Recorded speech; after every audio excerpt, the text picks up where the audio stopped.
Palavra é Tua, o podcast do Cindy Jorge, durante o mês de agosto, continua conversando com os professores universitários de jornalismo aqui do Rio Grande do Sul. Eu, Viviane Finkelstein, e minha colega, parceira do podcast, Carla Seabra, temos um convidado muito especial hoje. Ele que é jornalista, crítico de cinema, professor, pesquisador nas áreas de comunicação, cultura e tecnologia, integra o corpo docente de graduação e pós-graduação da Universidade Fevale, em Novo Hamburgo. Também é coordenador dos cursos de jornalismo e de relações públicas da Fevale, é curador do Festival de Cinema de Gramado, editor de cultura do jornal Correio do Povo, aqui de Porto Alegre, membro fundador da Rede Nacional de Observatórios de Imprensa, vice-coordenador do G18 da Associação Latino-Americana de Investigadores de Comunicação. Meu Deus, Marcos Santuário, seja muito bem-vindo. Obrigado, Vivi. Obrigado, Carla. É um prazer estar aqui com vocês e falando com essa audiência toda aí que está sempre querendo saber o universo da comunicação e do jornalismo, o que tem de novo, né, nessas discussões. Santuário, nosso colega também, né, do grupo Record, onde eu e a Carla trabalhamos na TV, você trabalha no jornal. E aí eu me lembro de como nós nos conhecemos assim, pessoalmente. Oficina, né, que reúne rádio, TV e jornal, a oficina da Feira do Livro. Me conta como isso surgiu. Carlinha também participou, Eu já né? coordenei pela TV num determinado ano, não me lembro se foi 2015, por aí, e que eu acho que já é uma grande porta para os estudantes, né? Sem dúvida nenhuma. A gente tem feito já há vários anos isso, né? Agora já vão quase 20 anos de oficina. Eu já peguei isso em andamento, outros colegas nossos foram quem estiveram nos anos anteriores, e a ideia é essa, né, Carla? É propiciar para estudantes de graduação de jornalismo de todo o Rio Grande do Sul que eles tenham a possibilidade de exercer na prática a elaboração de material jornalístico, impresso, online, para a TV e para o rádio, num dos principais veículos de comunicação do Brasil. Tá? A Rede Record, a TV, a Rádio Guaíba, o Correio do Povo, quer dizer, é o sonho ainda de muitos estudantes de fazer parte desse conglomerado em todas as suas possibilidades, né? Se ele nasceu jornal e nasceu rádio, evoluiu para a TV, hoje, na verdade, ele é um veículo de comunicação, quer dizer, a unidade dos veículos de comunicação que estão trabalhando também nesse universo que os jovens hoje transitam muito, que é o universo da internet, das redes, né, dos sites. Então, é uma possibilidade que o Correio do Povo criou, depois outros veículos viram essa ideia como positiva e também desenvolveram, porque, por um lado, tem isso, né? A possibilidade do acadêmico ter uma prática fora dos laboratórios que a gente tem nas universidades, né? Que já é uma prática, mas é uma prática com determinado compromisso acadêmico, temporal, né? De materiais. Agora, quando se vem a um veículo de comunicação, quando lá, vocês lembram, né? A gente tem uma semana para trabalhar o evento concreto, que no caso do Correio do Povo e da Rádio Guaíba acontece ali no quintal de casa. Sim. Né? E aí o pessoal da TV, né, vocês veem até ali como uma pauta distante, mas não tanto, né? E aí produzir a verdade sobre aquilo que está acontecendo, um jornalismo para comprovar o que está acontecendo e transmitir isso, tendo acompanhamento da gente, né, que somos jornalistas que estamos ali, que já conhecemos, sabemos como é que funciona o veículo e o evento. E aí a gente facilita para eles alguns atalhos para que eles conheçam também essas possibilidades. Em 2019, eu tive o privilégio de coordenar, né, a parte de TV, foi a última oficina antes da pandemia, e realmente foi muito interessante o convívio com todos os alunos, o nosso convívio, meu, teu, da Sinara, maravilhosa, um beijo para Sinara, Sinara Félix, tem que vir aqui fazer uma visita também, tem muita história para contar. E a maneira que eles se envolvem de fato, né? Porque na rádio eles participam de todo aquele bastidor, no jornal da mesma forma. E nós terminamos naquela ocasião com um grande programa de televisão, né? Na época, num sábado, ainda comandado pelo Voltaire Porto, saudoso Voltaire Porto, que comandou aquele programa onde os alunos conseguiram interagir de uma maneira sensacional, né? E apresentando as matérias de televisão que eles tinham feito, receberam os seus certificados. Então, assim, realmente eu tenho um carinho muito grande por ter participado. Sei que a Carlinha também. E isso nos faz nos instiga de fazer aquela pergunta. Essa participação, tu já disse que tu acha super importante, né? Enquanto sindicato, como tu acha que nós poderíamos trazer este aluno para fazer ações deste tipo? Laboratórios, podcasts, reportagens. O quanto isso seria bom para os alunos e o quanto isso seria bom para nós enquanto entidade, né, para ter essa aproximação? Tu imagina? Acredito que isso é muito importante. Essa aproximação, porque a mesma forma que a gente faz com esses alunos, eles se aproximam dos veículos de comunicação e da sua prática. Tá? Então, tratar de aproximá-los da entidade que vai representá-los é fundamental para que eles entendam, conheçam a existência, que alguns às vezes não conhecem, né? E que entendam a importância e o funcionamento do sindicato. E aí, vem a reflexão sobre aquilo dentro da sua profissão, né, e do seu futuro. O que eu estava pensando também, enquanto falavas, Vivi, é que quando os alunos vêm fazer essa semana no Correio, na TV Record e na Guaíba, nessa semana que é de jornalismo cultural, na Feira do Livro, lá em novembro, eles vêm com muitas expectativas. Muitos deles não conhecem, né, o veículo, conhecem da internet, né? Mas assim, de estar lá, entrar nas redações, ver os colegas, os futuros colegas, né? Que eles vão ser trabalhando e tal. Então, isso só, a gente tem que fazer um exercício, né? De voltar ao nosso passado e entender como é que foi a nossa primeira ida a uma redação. E isso, para eles, já é uma ideia de que no futuro eles vão pertencer a isso, a esse lugar, né? Porque a gente fala muito de internet hoje, mas a internet é o não lugar, né? A internet é um não lugar, ela não existe, né? A gente não entra naquele lugar, né? A gente está e se vê e se percebe. Mas as redações são lugares de convivência, são lugares de crescimento.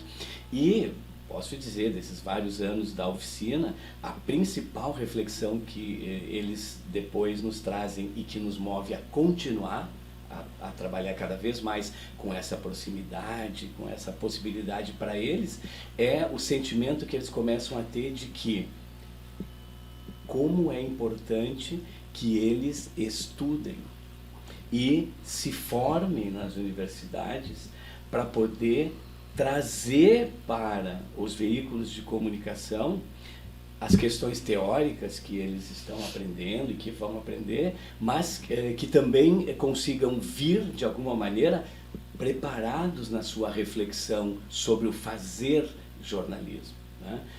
Porque se cai somente na prática, eles vão aprender a apertar botão, a sintonizar, a organizar, né? Mas todo aquele outro processo que é o que a universidade tem, é o que a gente também vê. E é meio paradoxal isso, né? Porque assim, a gente traria eles para os veículos para que eles entendessem a importância dos veículos, mas isso se dá naturalmente, porque lá na universidade nós, professores, já instigamos esses alunos a que eles entendam que o mercado os aguarda e o mercado está para ser transformado por eles, mas eles só podem transformar o mercado também se eles vierem com uma formação capaz de entender o que está acontecendo, mas também de projetar o futuro e as mudanças. Então a gente acaba vendo isso, né? Eles vêm e valorizam tudo que eles veem ali, mas ao mesmo tempo quando eles retornam lá para as salas de aula e contam para os colegas o que eles estão vivendo, se cria um clima em que eles já sabiam e fortaleceram o olhar sobre a importância dos veículos de comunicação, mas eles retornam e querem ser melhores acadêmicos. Então, para o outro lado da universidade, isso também é muito bom. E aí vem essa reflexão que tu propõe, Vivi, de que a importância de eles também terem uma relação com o sindicato enquanto são acadêmicos. Também é fundamental, porque não adianta lá na formatura deles a gente dizer, olha, vocês têm que ir ao sindicato, sindicalizem-se, se eles não vêm em um processo de amadurecimento, de aproximação e de conhecimento, né, do que é o sindicato e o que é fazer parte de um sindicato. Né? E a gente vê a força que tem uma categoria com essa greve recente dos atores de Hollywood. Imagina um George Clooney fazendo greve, ninguém imagina, pois olha, isso é a força de uma categoria, né? Por melhores salários, por melhores condições e qualidade. Voltando, quando tu mencionaste a formação, uma formação de qualidade. Né? A gente fala muito na retomada do diploma e acho que é super importante, eu acho que é fundamental a gente ter de novo, né, a nossa exigência do nosso diploma. Não à toa a gente fica dentro da universidade, né, adquirindo conhecimento, técnicas, orientações éticas, que é fundamental também. Então, aí entro nessa questão.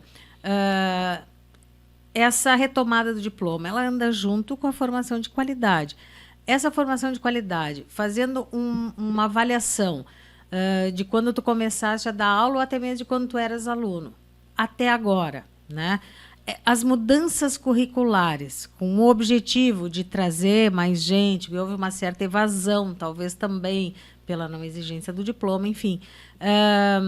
Como é que se resolve essa, digamos, equação, né? Que é trazer de volta, atender uma exigência do mercado, que ele hoje é multitarefas, sem perder a qualidade da formação? Como é que a gente resolve? Isso dá para resolver, não tem nenhum problema. Eu aí penso assim, como tu provocas, né? Quando eu comecei assim, né? A dar aula, eu estou há 23 anos dando aula. Né? Eu comecei quando estava fazendo mestrado ainda, né? Fazendo mestrado, querendo dar aula, e aí me chamaram, comecei a dar aula. Tinha essa vocação acadêmica dentro de mim. E ali, um professor durante muito tempo, em várias disciplinas, depois virei pesquisador, terminei o doutorado, aí virei pesquisador, né? Porque essa é a lógica, né? A gente faz mestrado para dar aula e faz doutorado para se tornar um pesquisador e também, lógico, um professor melhor em toda essa situação, né? Só que o que eu fui percebendo nesse processo é que fundamental também é um acompanhamento da qualidade desse ensino que está sendo oferecido. Tá? Ter muitas universidades sem ter um olhar para a qualidade da formação é tão prejudicial quanto não ter essas universidades. Né? Então, esse olhar é fundamental. Eu acompanho nesses 20 e poucos anos também as vindas do MEC. Né? Porque quando a gente está na universidade, a gente tem que prestar contas ao MEC sobre o surgimento do curso, a aprovação do curso, né, como um curso acadêmico e tal, e também depois ele precisa ser renovado pelo MEC a sua autorização de funcionamento. Então ali são momentos cruciais. Né? Na apresentação tu disseste, né, coordenador do curso, eu fui até dezembro coordenador dos cursos de jornalismo e RP. É muito importante coordenar em algum momento, fazer essa gestão, porque a gente também começa a ter um outro olhar que não é só o do professor de sala de aula, a gente começa a ver o todo. Né? E ali eu tive preparações para a vinda do MEC. Então, no caso da nossa universidade, da Universidade Fevale, a gente teve, durante a pandemia, vários cursos sendo avaliados pelo MEC, naquele momento pandêmico, e aí as avaliações eram feitas online. Como é que é? Nós três somos avaliadores do MEC, só que a gente não vem à universidade, a gente faz via online. Então, está lá o pessoal da Proem com a câmera e o coordenador ao lado, mostrando, né, a questão estrutural e tal, e eles recebem todo o material solicitado para que a universidade renove com alguma nota, tá, esse curso. Então, esse processo todo é fundamental nessa questão de manter um olhar sobre a qualidade da formação. Porque não é importante ter muitas universidades, é importante ter muitas universidades com qualidade para essa formação. Para quando a gente está lá no jornal, na TV e no rádio e recebe os novos profissionais, a gente tem a certeza que nós não vamos precisar ensinar coisas básicas para eles. A gente sabe que a universidade não forma o todo, são 4 anos. Sim. As questões éticas e técnicas básicas é que a gente trata de trabalhar nos currículos que vão sendo renovados, isso é bem importante, esse tópico, né? Nesses 20 anos, no curso de jornalismo lá, nós tivemos já 4 ou 5 currículos. Agora estamos numa reestruturação de novo de currículo. Por quê? Porque a sociedade é dinâmica, a comunicação é dinâmica, a nossa profissão é dinâmica. Há questões que são imutáveis, né? Quando a gente fala em ética, quando a gente fala nesse universo de saber os momentos de divulgar, o que divulgar, como divulgar e fazer todo aquele processo que nos torna diferentes dos simplesmente diletantes do fazer da informação ou da desinformação, que é a checagem das notícias, né? Me preocupar muito com checar as informações antes de divulgar. Então, esse é um processo que a gente, em sala de aula, insistentemente, incansavelmente, trabalha com os acadêmicos, porque a gente sabe que essa é a semente que tem que ser plantada, para quando eles estiverem conosco nas redações, ou nas suas empresas de comunicação, ou nos seus novos processos que vão surgir, que eles tenham isso na essência, né? Que fazer jornalismo é checar dados, é checar informações antes de tecer opiniões, por exemplo, né, que é talvez um dos maiores problemas hoje, né, que a gente tem, é o desejo de opinar e muitas vezes sem mesmo ter as informações checadas, né? Então, essa qualidade que a gente está falando, ela depende muito disso, né? Depende de uma universidade com qualidade, mas a qualidade não vai ser definida só pela universidade, tem que ser definida por um governo que tenha mecanismos para observar essa qualidade e a sua evolução, porque também uma universidade com qualidade de 30 anos atrás não quer dizer que ela tenha a mesma qualidade hoje, né? Então, Sim, precisa ser um olhar constante, né? E aí é a sociedade olhando para os seus futuros profissionais, né? E esses profissionais, né, que hoje nós estamos falando aqui dos estudantes, o perfil deles, porque eu tenho certeza que a gente já conversou sobre isso, provavelmente também todos nós entramos na faculdade de jornalismo querendo mudar o mundo. O perfil hoje segue sendo esse? Tem, eu diria assim, assim como no momento em que nós entramos, havia os que queriam mudar o mundo e havia os que não queriam mudar o mundo, né? Quer dizer, a gente também não me parece que era tão assim, né?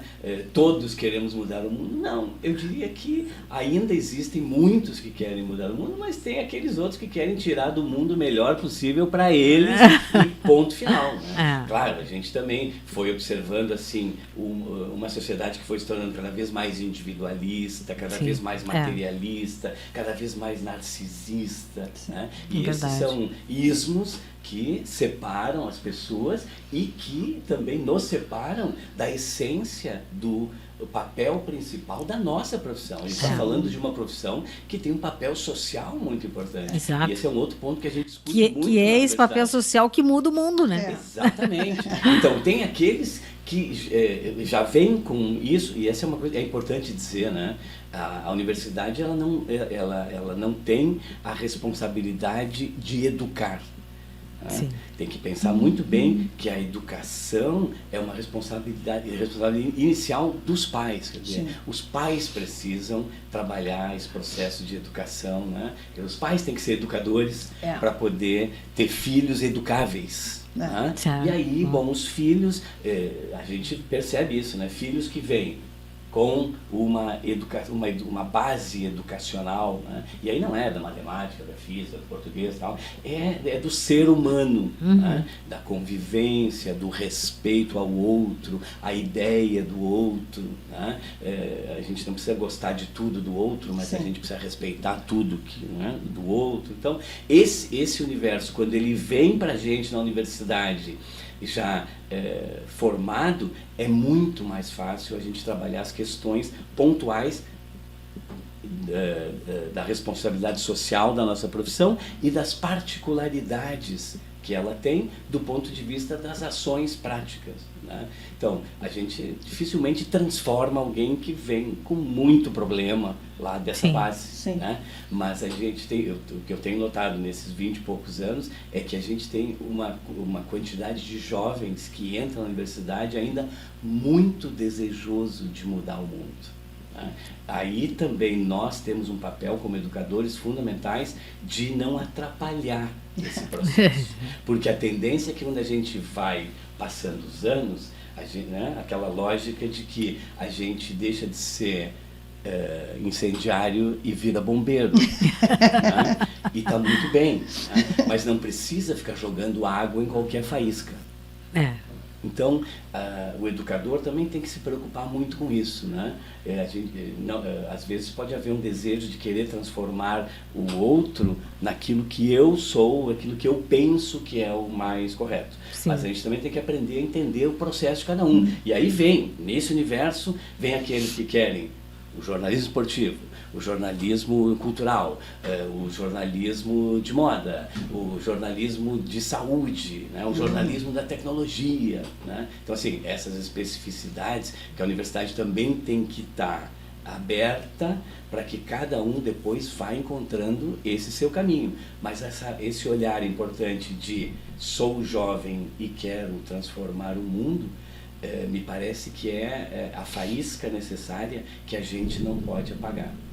Sim, e é interessante porque uma coisa que eu acho que a gente, pelo menos eu, né, não tinha no meu tempo, que são essas lutas que hoje eles trazem para a universidade, que é a luta LGBTQIA+, é a luta antirracista, é a luta do meio ambiente, são essas lutas que no meu tempo, a gente até tinha uma luta, que naquele tempo a gente ainda tinha, estava vivendo ainda um período bastante difícil de falta de liberdade, né?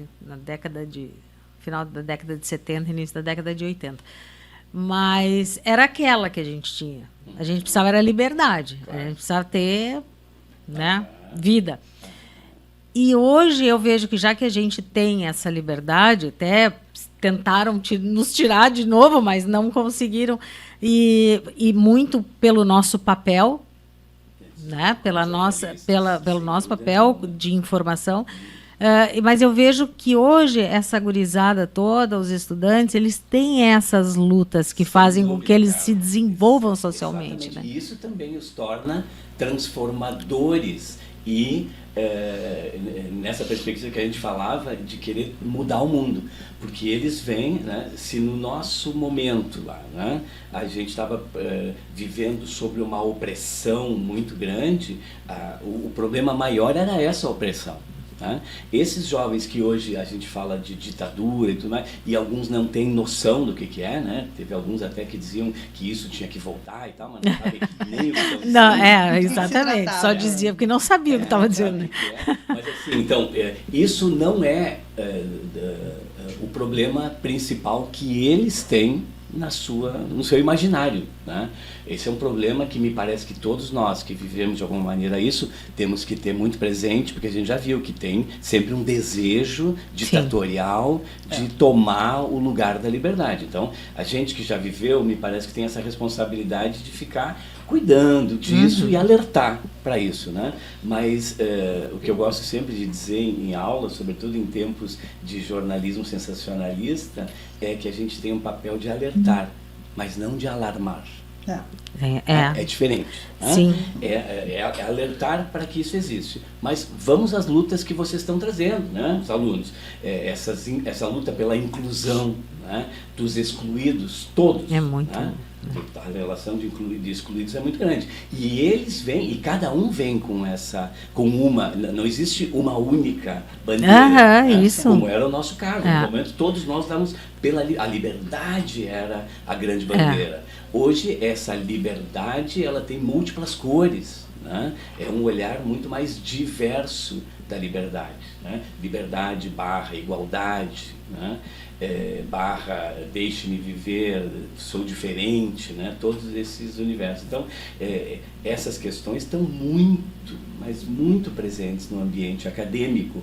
E o interessante é que quando esses jovens têm a possibilidade, como falávamos no início, né, do nosso encontro aqui, de fazer uma semana lá nos veículos de comunicação do Grupo Record para trabalhar a Feira do Livro de Porto Alegre. Esses temas, que são as preocupações de cada um deles, surgem e a gente as pautas todas se relacionam. Exatamente, eles trazem essas pautas. Isso se dá, logicamente, lá nos produtos comunicacionais que a gente tem na universidade. Sim. Lá nas mídias sonoras.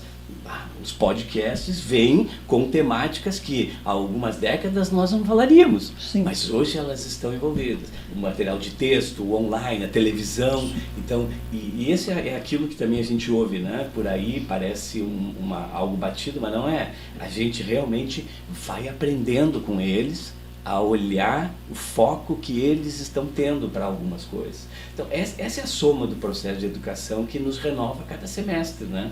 Que são novos jovens que entram, os que estão vão amadurecendo, né? E é legal de acompanhá-lo. A gente começou lá há 5 anos. Todo esse processo, né? Com um garotinho que começou e tal. E eu olho para profissionais hoje, em 20 e poucos anos, imaginem quantos nós formamos só ali, né? Eu olho para eles hoje nas rádios, nos podcasts, nas empresas, nos canais de televisão, nas emissoras de rádio, nos jornais, tal, dirigindo redes de TV.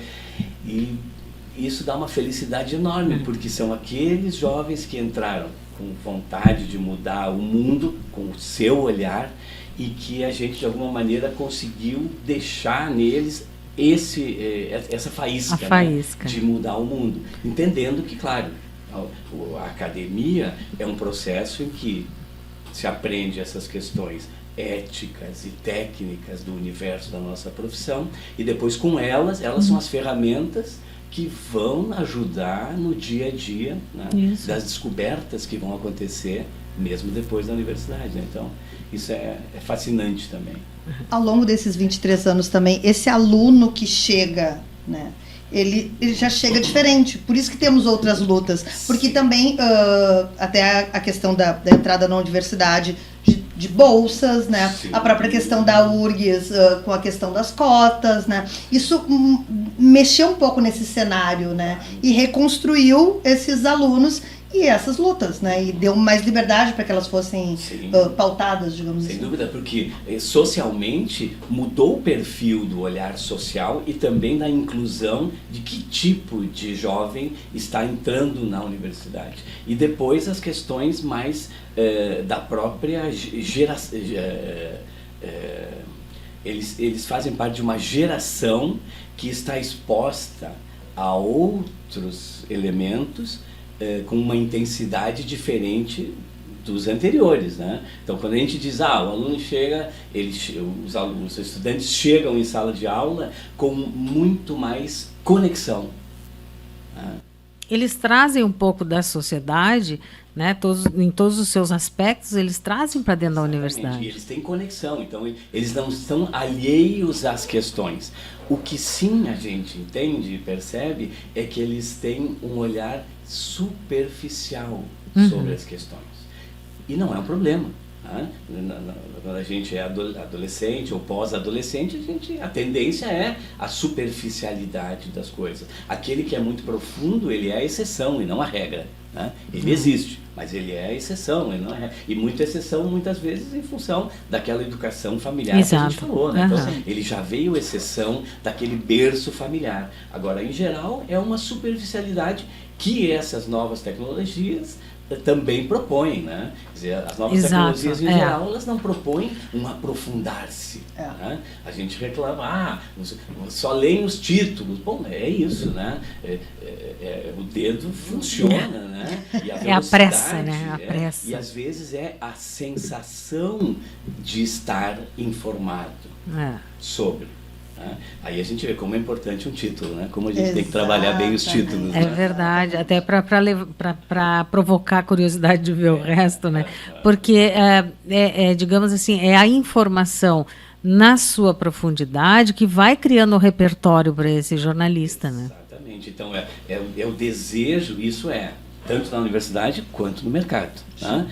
A gente tem que provocar o desejo de que se mergulhe na informação e não só sinta os respingos das informações, porque o respingo não traz o conhecimento mais profundo, né? Então não dá para se contentar com os títulos têm que ser sedutores, né? Como tudo, né? Sim. O embrulho, né? Tem que seduzir e depois a gente, claro, a gente não é contra, eu adoro essas questões de tecnologia e tal, Sim. pessoalmente, trabalho, vivo isso em sala de aula, tal, nos nossos veículos, né? A gente só sobrevive hoje porque há uma adesão a essas tecnologias. Agora, a gente tem que estar aí, para isso a universidade serve, a gente pesquisa, a gente estuda, a gente acompanha os passos que vão sendo dados para que a gente não fique refém dessa forma superficial de conectar-se com as informações, a sociedade e as outras pessoas, porque isso é rede social, né? É a conexão superficial. Né? O meu exemplo máximo é quando é aniversário da Carla, eu vou lá e digo, Carla, feliz, aí eu saio na rua, passo pela Carla e não cumprimento ela. Não vejo ela. Então, essa é a onda. Então, é a superficialidade do processo. Existe. A gente tem que trabalhar sabendo que ela existe, mas tratar de aprofundar isso tudo. E é aquela questão da felicidade, né? Todo mundo é feliz na rede social. Ou, eventualmente, muito, mas muito, muito infeliz. Porque senão também não tem likes, né? Ou tu é sempre muito feliz. Ou tu é muito feliz. Sim, ninguém pode ser assim, né? Um dia eu tô bem, outro dia não tá. E essa necessidade de... Porque daí, à medida que todo mundo é muito feliz, né? Tu não pode frustrar. Daí vocês também, enquanto professores, lidam com alunos que vêm de uma construção onde a frustração é uma coisa muito complicada. Não há dúvida que essas novas tecnologias das redes e essa nova forma de conectar-se com um universo mais imaginário do que real, né? Elas perturbam também, né? Perturbam na família, perturbam nos trabalhos, nas empresas, nas redações e perturbam nas salas de aula também. Né? Então, a gente tem que trabalhar isso assim, de uma maneira sutil e também real. Qual é o meu posicionamento? Eu sou ativo nas redes. Sou ativo nas redes. Tá? Mas eu uso, claro, do ponto de vista pedagógico, quando são coisas pessoais, eu sempre penso assim naquilo, não como uma exposição para criar inveja ou o desejo de que o outro veja e queira ter aquilo que eu tenho, né? Mas como um estímulo, né? De coisas que podem ser estimulantes, né? E isso é base da sociedade do espetáculo e a sociedade do imagético, quer dizer, vocês trabalham com TV, você sabe, né? É a questão da imagem. Quando o aluno está em aula, hoje a gente diz, né, que primeiro ele faz aquilo, né? Ele vai nas questões do impresso, do online, das mídias sonoras, e aí de repente quando ele vai ao audiovisual, ele é mordido pela mosca azul da televisão. Né? Só que, claro, hoje tem um detalhe, graças às tecnologias, aí eles podem ver-se muito antes do que no estúdio de televisão da universidade, que era onde muitas vezes a gente se via pela primeira vez. Né? Hoje, eu tenho alunos de segundo semestre da universidade que têm 100 mil seguidores. Aí quando eu vou, naquele momento de se apresentar e tal, os alunos dizem, professor, aquele é o Nico. Ele é o Nico, que tem 100 mil seguidores. Eles já se conhecem entre si. Claro, esse menino trabalha com esporte. Então ele já tem um olhar para esse universo. Mas assim, aí os outros que entram nessa lógica dos influenciadores também estão muito ligados a essas questões, e a gente na universidade acaba tendo que trabalhar com as tecnologias e com as redes, e não contra as tecnologias. Ah, sim. Contra as Porque, redes. na verdade, a tecnologia, eu acho que ela, claro, é como tudo na vida, ela bem usada, ela só vem trazer benefícios, ela só traz benefícios. Eu estou sempre nas redes, eu gosto das redes, eu curto bastante e eu adoro tecnologia. Mas é interessante isso, porque aí a gente está falando dos alunos de jornalismo que são influencers, os alunos de jornalismo que falam sobre esportes, os alunos de jornalismo que vão usar as redes. E quando eles não são alunos de jornalismo, e a gente vê muita gente nas redes com milhões de seguidores, e aí digamos, disseminando desinformação. Não vou nem falar em fake news, porque são duas coisas diferentes, né? É desinformação.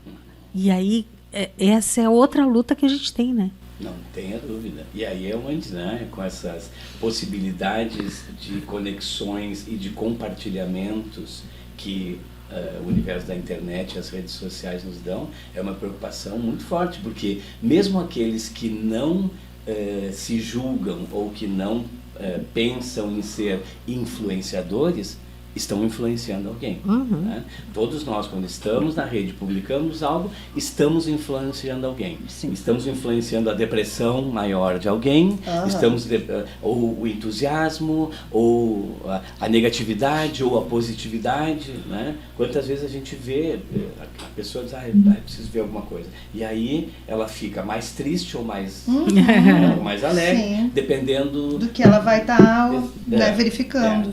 do perfil que ela está seguindo, do que está aparecendo ali. Então, é um trabalho fortíssimo. Essa responsabilidade, né, de estimular que este aluno, este estudante, esse estudante de jornalismo tem essa responsabilidade. Sim, e é isso a gente começa a trabalhar com eles em sala de aula.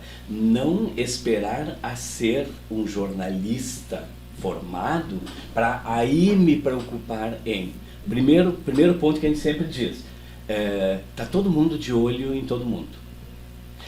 As empresas estão de olho em vocês.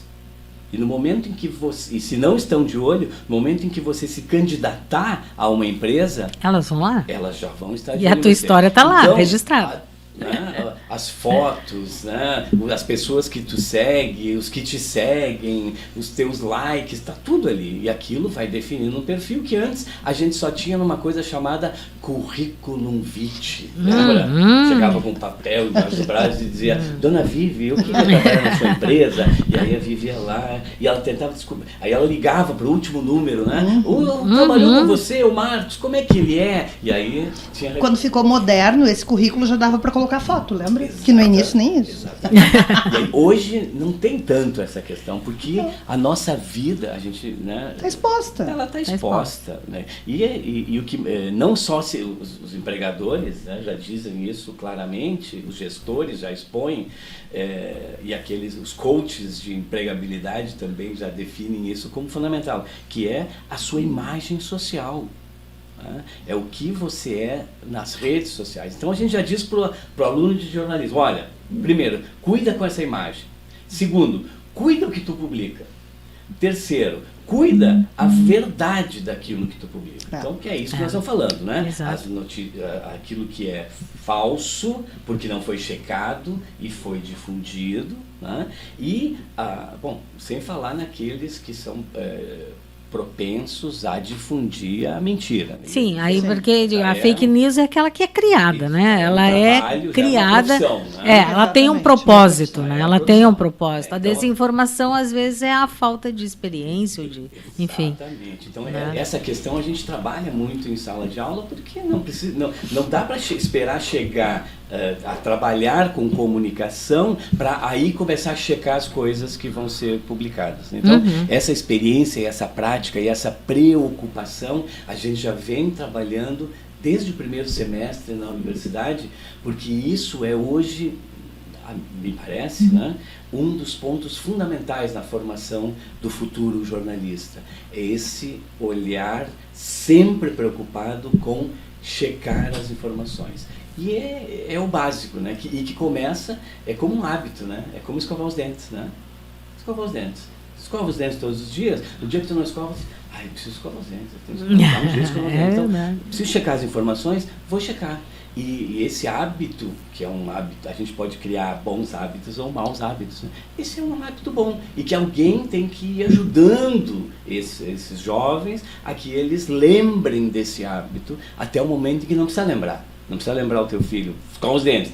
Tem um momento que ele já sabe que ele tem que escovar os dentes. Então ali a gente trabalha, né, das cáries da desinformação, né, dos dentes que vão cair pela desinformação, as bocas que vão sofrer. Então, esse é um pouco o universo assim, que tem que se trabalhar para não esperar a hora da formação para aí começar a aprender a ser jornalista de verdade. Não mudou essa história de pensar que a universidade é um lugar que a gente brinca de profissional.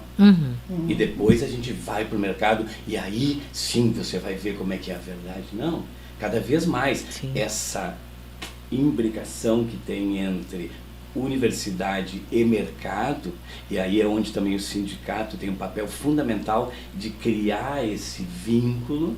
Isso vai dando um olhar real para quem está na universidade e vai ao mercado, e também um olhar de respeito do mercado para as universidades, né?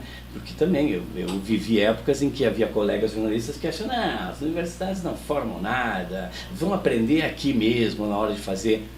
Concordo plenamente que há questões que vão ser vividas nos âmbitos das empresas e das redações, cuja dinâmica é diferente, né, das universidades, mas que vão ter os seus momentos. E quanto mais experiências e aproximações com essas realidades houver na universidade, e hoje há, porque quem diz que não há é porque está desinformado e está longe das universidades hoje. Então, é importante esse encontro para entender o que as universidades estão fazendo hoje é o que vai repercutir no mercado de amanhã. Né? Então, é importante esse diálogo, e aí é onde eu digo que o sindicato também tem um papel muito importante em manter essa constante relação entre as práticas mercadológicas e as reflexões e as práticas lá nas universidades. Né?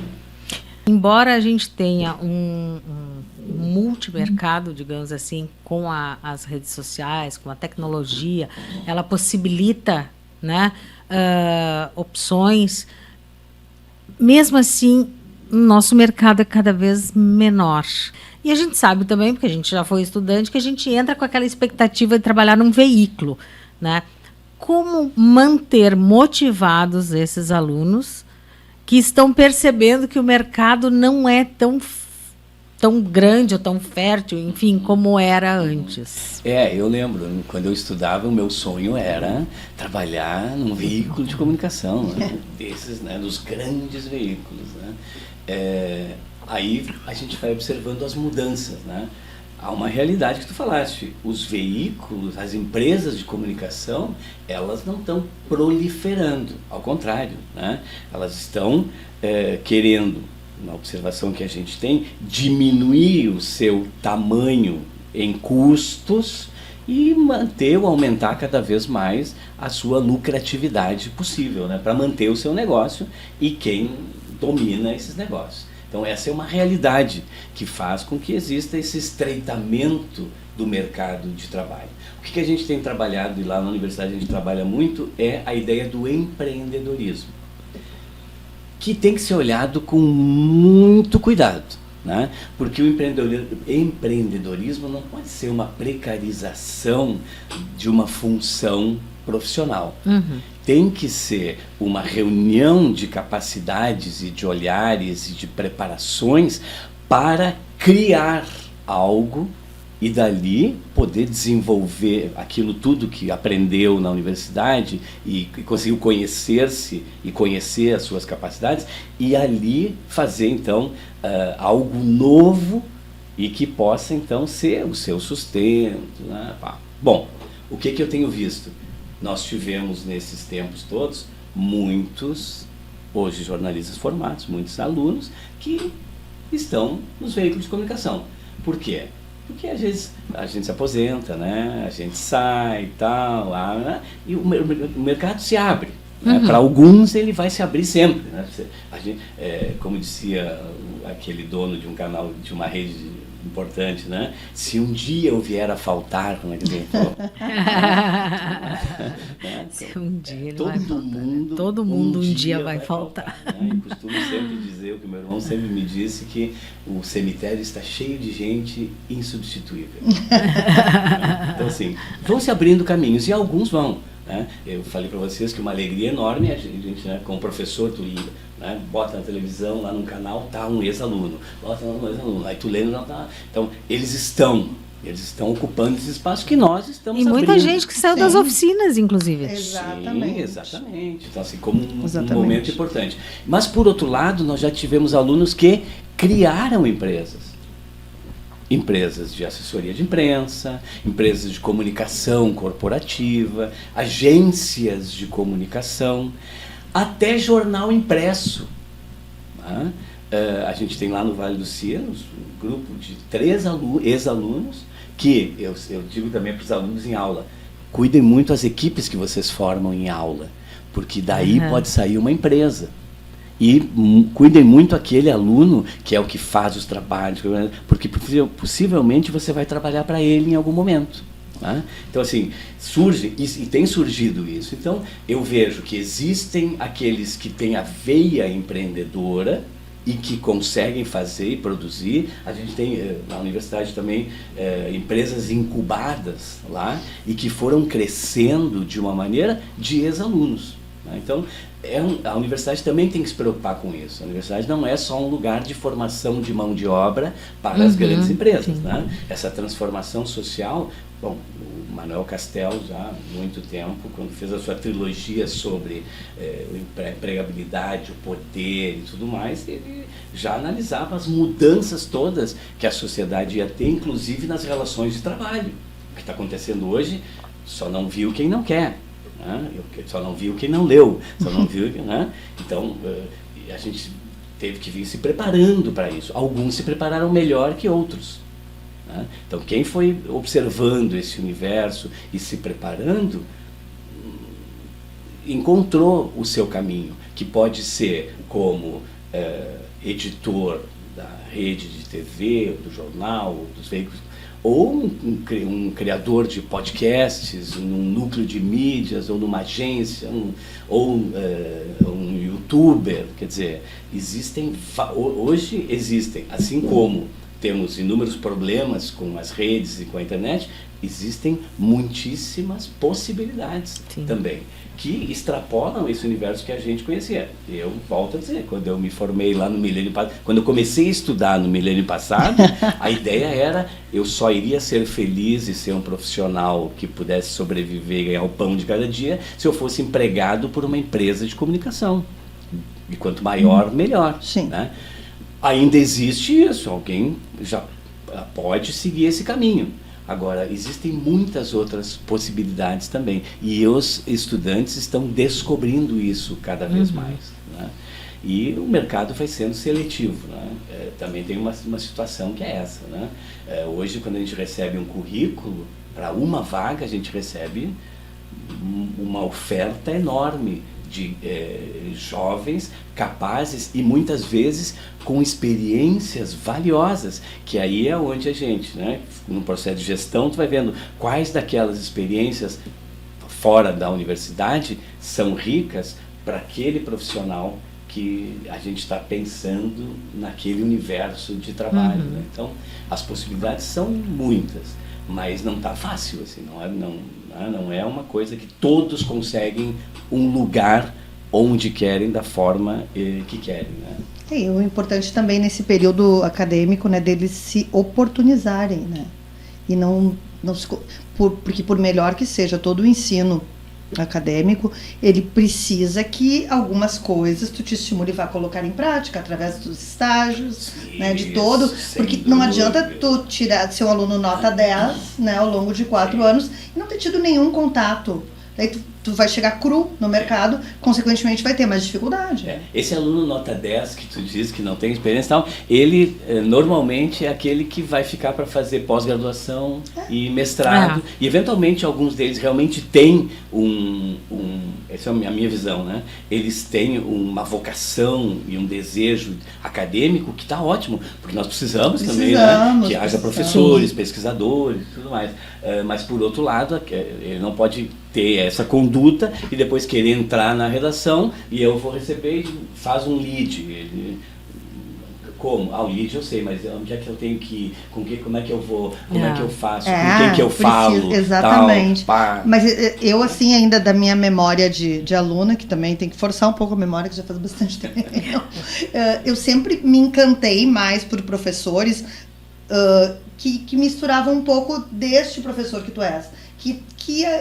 Ok, é um pesquisador, né, se dedicou, mas ele convive na redação, porque eu acho que fica um pouco distante, aquele mestre que é o mestre, ele é muito protocolar, né, e eu acho que na minha humilde opinião, na nossa profissão, isso distancia, isso não soma, né? Então, acho que essa mistura de realmente de ter professores que tenham conhecimento, tenham mestrado, tenham doutorado, isso é fundamental. Mas eles têm que, em algum momento, ter passado por alguma redação para ter alguma história para contar. Porque quando a gente começa, bem lá no início, o melhor são as histórias, não é verdade?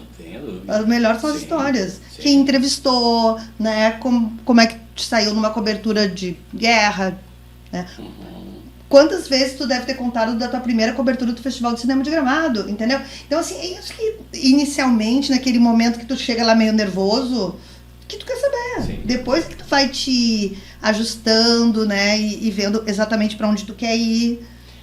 Se o professor tem um distanciamento do mercado, ele, sem dúvida nenhuma, que ele carece, inclusive, de informações mais precisas, sem falar das percepções, né? Quando eu saio do jornal e vou para a universidade, eu vou com aquilo que eu vivi até poucas horas, e lá eu consigo, elaborando isso pedagogicamente, contar essas histórias do que vai acontecendo com um olhar pedagógico, né? Claro, aí vai a dica que alguns já sabem, mas a gente precisa seduzir os jovens, né? O jovem está na idade da sedução, né? Não do discurso ou da pressão do seja assim. Isso ele foge em casa, né? Mas a gente fala, então, quando eu saio feliz do meu trabalho jornalístico e vou para a sala de aula e conto coisas com a felicidade daquilo que eu estou fazendo, eu seduzo. Agora, se eu vou lá e digo, não, trabalha muito, ganha pouco, não tem folga, não tem fim de semana, não pode escolher o chefe, não pode escolher os colegas, claro, o cara vai sair dali e vai fazer medicina, ele vai para outro lado. Essa é a nossa vida. Essa é a nossa vida. Mas tem toda a satisfação de fazer da gente poder fazer. Mas eu acho que mesmo quando a gente reclama, na maioria das vezes a gente não convence. E eu tenho uma experiência super... Não, porque a gente reclama, mas continua fazendo a mesma coisa. Exatamente. Eu acho que é isso, porque alguma coisa boa... Você está fazendo isso então, professora? Você está fazendo isso? A minha filha um dia me questionou isso. Hoje ela tem 18 anos. Mas quando ela tinha uns, sei lá, 7, 8 anos, e principalmente filho de mãe, jornalista, em algum momento passou pela redação, dormiam numa cadeira, esperando aquelas coisas.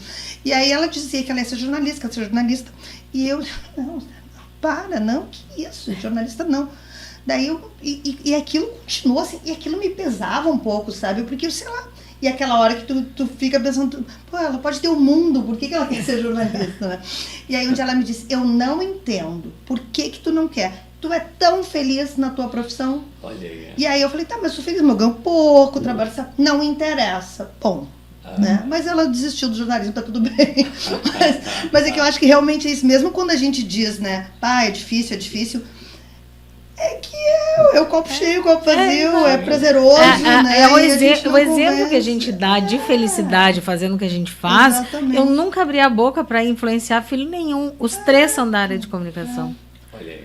Ela sabe? Então, é assim, talvez, pode ser que eu não tenha tido nada a ver com isso, entendeu?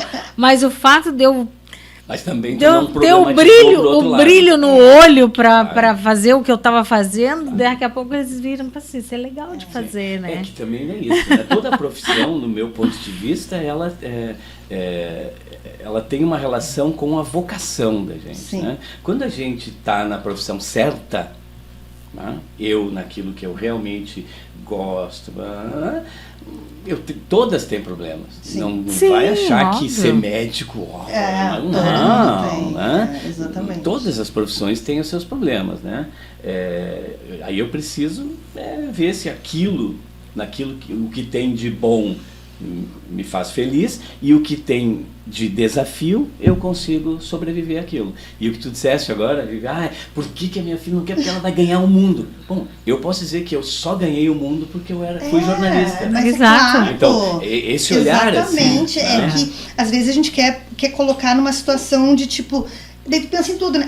O mercado tá inchado, e agora? Porque o que todo pai, toda mãe quer? O melhor, né? Sim. Mas o melhor é deixar de serem felizes. Sim. Não é ficar... É que a gente demora bastante. Eu demorei muito para entender. Eu imagino. Mas quando a gente fala dos mercados também, que é um outro tema legal de falar, eu sempre digo e acredito nisso que eu digo para os alunos.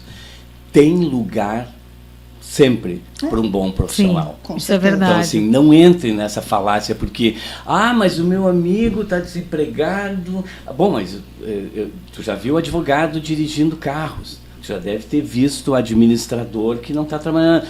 Então, assim, a gente sabe, né? O bom profissional, ele vai encontrar e vai provocar as melhores situações. E vai aprender também, a gente fala, né? Você tem que ser visto. Então, hoje é fácil ser visto, mas também é fácil ser descartado. Sim, então, com certeza. Nessa lógica que nós falamos antes, né? Eu quero um lugar no mercado, então... comporte-se usa para isso, né? Que o mercado sinta o desejo de ter você. Então, usa a rede social para que o mercado te veja e te veja bem, né?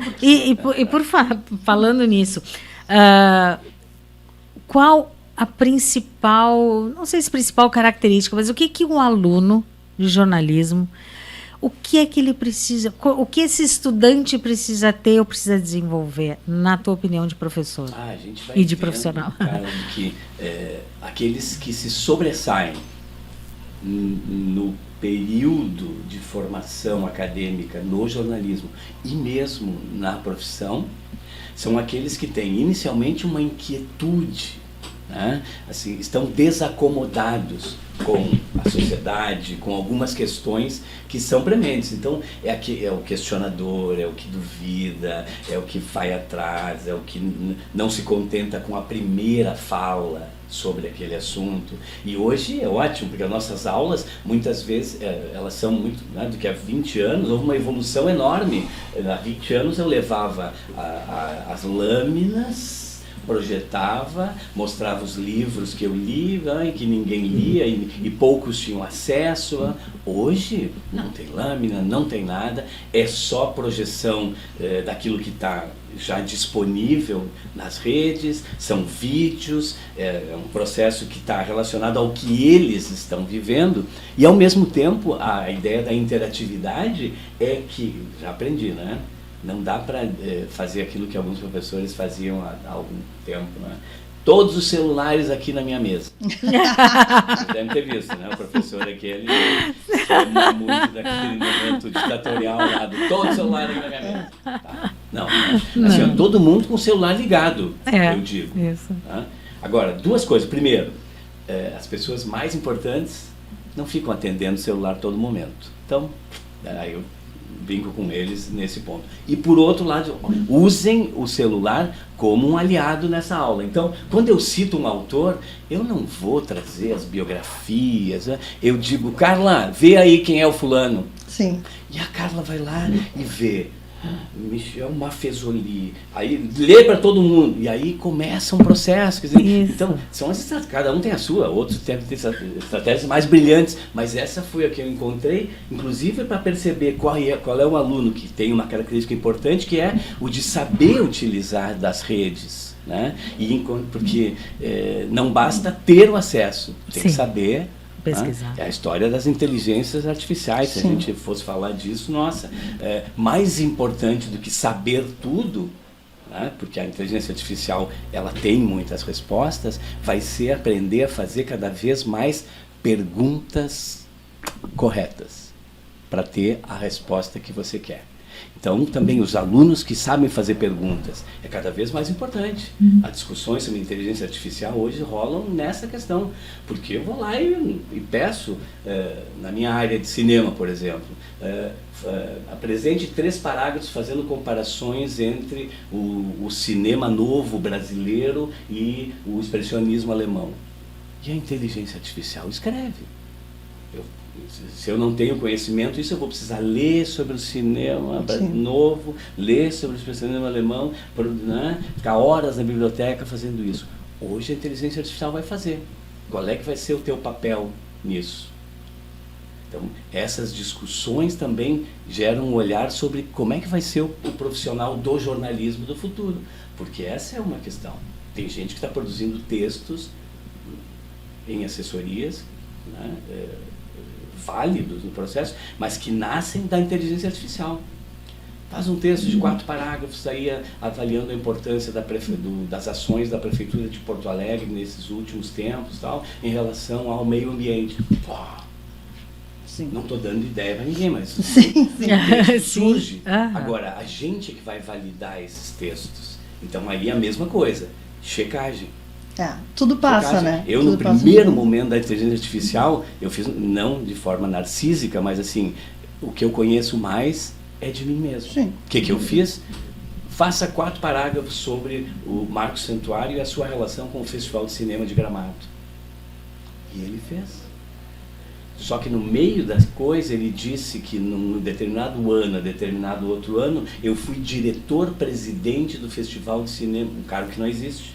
Não aconteceu, entendeu? Então, se eu faço um Ctrl+C, Ctrl+V e boto isso, eu estou desinformando.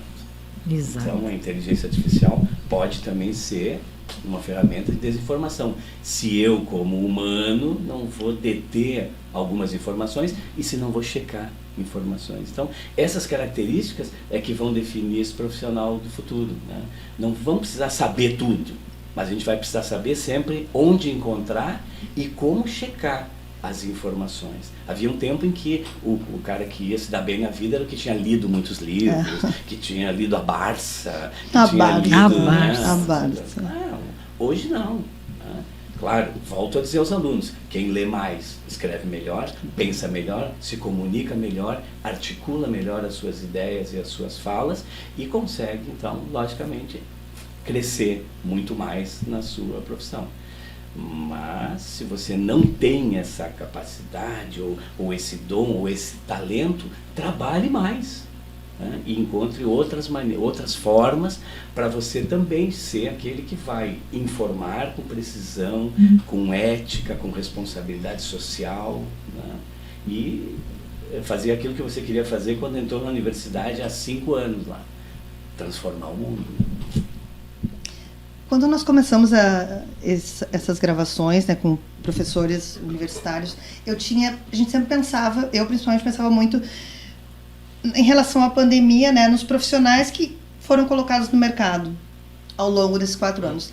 Na nossa última entrevista com o Belmonte, ele levantou uma situação que eu particularmente não tinha pensado, e aí eu te pergunto, hoje está entrando, né, entraram neste ano e vão entrar agora nos próximos anos esses alunos que no 2º grau passaram pela pandemia. E se a gente pensar, quem estava na universidade, as universidades, mesmo a URGS, né, tinha todo um processo, um cuidado com essa aprendizagem. Enquanto que chegam na universidade, estão chegando agora os alunos das escolas particulares, escolas públicas, com os mais diversos tipos de ensino à distância. Consequentemente, muitos alunos com todas essas deficiências. Como é esse desafio do professor de pegar o que escreve, que não tem gente que acaba chegando e não sabe escrever. né? O básico, não é nem que escrever como jornalista. Sim, esse ponto final ele logicamente é anterior à pandemia mesmo, quer dizer, a fragilidade da escrita dos alunos a gente tem percebido num processo nessas últimas décadas, quer dizer, isso também tem a ver um pouco com as tecnologias, né? A falta de leitura, eu acabei de dizer, né? Quanto mais eu leio, mais eu tenho léxico, mais eu tenho background, eu posso falar, eu posso me comunicar, eu posso escrever melhor, eu posso citar autores, tal. Então, a leitura superficial do Twitter lá, né? Dos 140 caracteres, depois do Instagram, que é mais exposição do que textualidade, aí o Facebook, que hoje é coisa de velho, essas coisas todas, né? Isso tudo foi produzindo também uma narrativa elaborada a partir dessas realidades, né? Claro, graças a Deus a gente ainda tem os alunos que vêm lendo seus livros, que leem mesmo. Então esses já estão, porque eles leem e além disso eles navegam tranquilamente nas ondas da internet. Então esses são aqueles que eu tenho certeza que vão estar ocupando lugares fundamentais do jornalismo daqui a um tempo. Agora, tem essa fragilidade. A fragilidade da escrita é uma coisa que já é anterior à pandemia. Com a pandemia, ela poderia ter sido até resolvida em parte, porque se tinha mais tempo para ler, né? Nós fizemos um trabalho na universidade, a gente não parou, né? A gente entrou, lembro bem, pela manhã, veio a situação aquela da pandemia mundial, né? A OMS define uma pandemia mundial, e aí à tarde a universidade muda o seu circuito e diz todos online. E aí online por quê? Porque a universidade já tinha um instrumento chamado Blackboard lá, em que a gente conseguia fazer tudo. Inclusive nós fizemos, não EAD, a gente fazia aulas síncronas. Eu lá do meu escritório de casa, dando aula, e os meus alunos, e a gente brigando para eles abrirem câmera, né? Aquela coisa, né? Tal. Alguns que...